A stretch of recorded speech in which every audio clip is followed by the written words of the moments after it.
Hi, everybody. My name is Lioutas. Lioutas. I'm actually from Thessaloniki, and I graduated from the Aristotle University of Thessaloniki Medical School, so I'm very much at home. I'm currently in Boston, Massachusetts. I am a vascular neurologist, meaning I deal with strokes most of my time. I am an assistant professor of neurology at the Harvard Medical School. So I was asked to speak about my experience transitioning from the Greek medical education system into the American postgraduate medical education system, going without any exposure to research, which is what many people do and you'll hear about later. So what I did, and what's an interesting pathway, is I did several clinical clerkships during medical school, and that was my main pathway of entry into the medical system. I would like to just emphasize that there's a slight difference between an observership and a clerkship.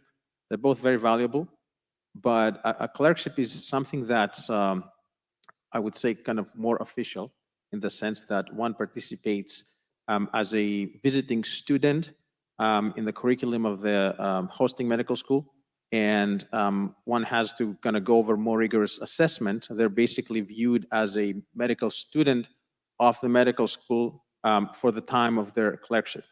So that goes a longer way, I would say, by way of getting a good, strong letter of recommendation.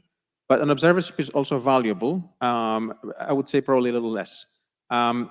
As you can imagine, the great importance of doing this clerkships is dual. The first one is for the person who's doing the clerkship or the observership. You get a good idea of how the system works. You kind of measure yourself. Maybe this is not the right system for you. It's too far away, or it's, there's some things you may not like. And of course, on the other hand, you gain exposure, and you will get good letters of recommendation when you apply for residency, which is very important. It's really a very important thing that personally speaking, I think it was the thing that opened the door for me, was the fact that, I was a fairly decent medical student, good grades and all of that. But what made the big difference was the fact that I had 3 of the 4 letters were from the United States.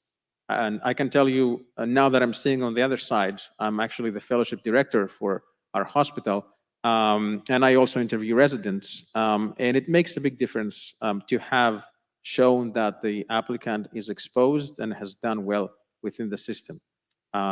So that was my pathway. I would say it worked well for me. I would also like to emphasize how important it was to have someone on the ground in the United States that really kind of opened the door. I didn't just go to the university and said, "Hi, I'm here, can you take me?" Someone helped, what Dr. Mezitis is describing now, much more organized. In my case, it was Professor Mitsaki, who is now a professor of neurology in Crete, but he really helped a lot. He made an introduction, and he kind of steered me in the right way. The last thing I will say, to not occupy too much time, is that some medical schools, they actually charge for a clerkship. They don't charge for an observership. And some others don't charge for either. Obviously, the most prestigious names, they tend to charge money, which can be quite a lot. But others don't charge. And I would say it doesn't really matter very much. You can go to a very good academic institution somewhere in the Midwest. I personally was in Detroit, and it really works very well. It doesn't have to be Harvard necessarily, or Columbia, or Stanford. Those are very good, but it's not necessary. And the last thing I will say before I yield the microphone, for whoever is interested in doing that, it's important to make sure they're well prepared, because sometimes it can work, it can backfire. I've seen visiting students, not from Greece, from other places, who were just not very well prepared, and they didn't get what they were asking for. They didn't get a good letter of recommendation. So it's important to have your English quite polished, read medical literature in English, so be kind of prepared to work within the system. And with that, I will give the microphone. Thank you very much for having me here. Thank you, Dr.